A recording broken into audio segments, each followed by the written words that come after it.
Dear student, अभी हम लोग पढ़ रहे हैं क्लास 10 का एक चैप्टर है हेरिडिटी, जिसका हिंदी होता है अनुवांशिकता। अनुवांशिकता में हम लोग बहुत सारी चीजों को पढ़ा। अगर वो वीडियो आपने नहीं देखा है तो जाके देख सकते हैं कि अनुवांशिकता होता क्या है। ठीक है, फिर उसके बारे में कुछ चीजें हमने पढ़ा, इंपॉर्टेंट क्यों होता है वेरिएशंस। फिर ग्रेगर मेंडले के बारे में जाना, उसके दो नियम जाना, लॉ ऑफ डोमिनेंस और लॉ ऑफ सेग्रीगेशन जाना। फिर हम लोगों ने पढ़ा यहाँ पर कि महत्वपूर्ण शब्दावली जैसे जीन क्या होता है, क्रोमोसोम क्या होता है, डीएनए क्या होता है। फिर हमने पढ़ा डोमिनेंट ट्रेट्स और रेसेसिव ट्रेट्स के बारे में।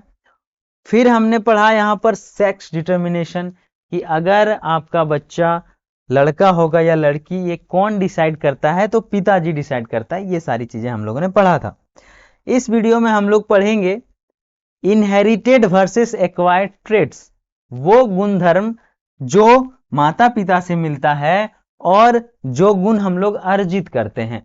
ये दोनों में चीजें, जैसे माता पिता अगर मतलब मूर्ख भी हो फिर भी लड़का पढ़ लिख के विद्वान हो जाता है। माता पिता अगर कम पढ़े लिखे हों फिर भी बेटा कभी कभी देखिएगा बहुत तेज हो जाएगा, तो वो अर्जित गुण है। लेकिन वो कितना लंबा है, उसका बाल कैसा है, उसकी आंखें कैसी है, ये सारी चीजें उसे इनहेरिटेड मिलता है, वंशानुगत मिलता है, तो उसे कहते हैं हम लोग इनहेरिटेड ट्रेट्स। ठीक है, वही चीज है कि जो चीजें बच्चों के लिए पास्ट किया जाता है और उसे कहते हैं हम लोग इनहेरिटेड, लेकिन जो पास्ट नहीं कर सकते हैं, नॉट पास्ट, उसे कहते हैं हम लोग अर्जित। ठीक है, जैसे माता पिता से जो चीजें मिलती है, आंख मिलता है, आंख का कलर मिलता है, ठीक है, बॉडी का शेप मिलता है, लेकिन माता पिता से क्या नहीं मिलता है, मसल्स। मसल्स बिल्डिंग हम लोग जिम कर करके करते हैं। हो सकता है कि माता पिता जिम ना करता हो तो वो पतले हो, या फिर मोटे भी हो तो पेट बड़ा हो। ठीक है, लेकिन जो लड़का जिम करेगा, अर्जित गुण प्राप्त करेगा, जिम करेगा या मेहनत करेगा, तो उसका शरीर स्वस्थ रहेगा। पढ़ लिख के ज्यादा मेहनत करेगा तो सरकारी नौकरी ले लेगा, नहीं हो सकता है माता पिता का सरकारी नौकरी ना हो। तो ये अर्जित गुण है। तो ये गुण आप लोग समझ गए होंगे कि कौन सा गुण इनहेरिटेड है और कौन सा गुण अर्जित गुण है। ठीक है, क्लियर है। चलते हैं नेक्स्ट स्लाइड में। अगला स्लाइड में हम लोग क्विक रिवीजन करेंगे कि अभी तक हम लोगों ने क्या क्या पढ़ा इस चैप्टर में। हेरिडिटी पढ़ा, ट्रांसफर ऑफ ट्रेट्स, गुणों का जो आदान प्रदान होता है।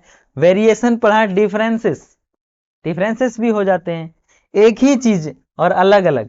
पंजाबी लोग देखिएगा वो बड़ा बड़ा बाल रखेगा, दाढ़ी रखेगा, वो अर्जित गुण है, लेकिन वो लंबा है। क्यों? क्योंकि पानीपत, हरियाणा, पंजाब की तरफ मैदानी वाला भाग है, वो थोड़ा लंबे लंबे होते हैं। वहीं पे झारखंड हो गया आपका, और उधर सिक्किम वाला साइड में हो गया, सब छोटे छोटे लोग होते हैं, ज्यादा लंबा नहीं होते हैं। तो वो सारे डिफरेंसेस आ जाते हैं, वेरिएशंस आ जाते हैं। वो क्यों आता है? क्योंकि आसपास के चीजों के कारण, यानी कि जीने का तरीका, आसपास के जगह, भौगोलिक स्थिति के कारण ये सारी चीजें डिफरेंसेस होते हैं, वेरिएशंस होते हैं। मेंडले को कहा जाता है फादर ऑफ जेनेटिक्स। इन्होंने 2-3 नियम दिया। ठीक है, हाँ, तो डोमिनेंस, लॉ ऑफ डोमिनेंस दिया। अब जीन ऑन क्रोमोसोम, जीन किस में पाया जाता है? क्रोमोसोम में पाया जाता है। मेल के पास एक्स वाई होता है, फीमेल के पास एक्स एक्स होता है। ये सिर्फ एक्स दे सकती है, अगर ये भी एक्स दिया, अगर ये भी यहां से एक्स दे दिया तो ये हो गया फीमेल। वहीं पे ये तो एक्स देगी ही, अगर ये वाई दे दिया तो ये हो गया एक्स वाई और ये हो गया मेल। तो ये भी चीज पढ़े हमने।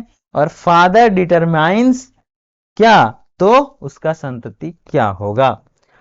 तो ये सारी चीजें था जो कि हम लोगों ने पूरी तरह से हेरिडिटी चैप्टर में कंप्लीट किया। मिलेंगे नेक्स्ट वीडियो में। अगर वीडियो अच्छा लगा हो तो लाइक कर दें, चैनल सब्सक्राइब करें, अपने दोस्तों में शेयर करें और बेल आइकन भी प्रेस करें, ताकि जितने भी वीडियो अपडेट होगा आप तक आसानी से पहुंच जाएगा। मिलेंगे अगले वीडियो में, तब तक के लिए टाटा बाय बाय।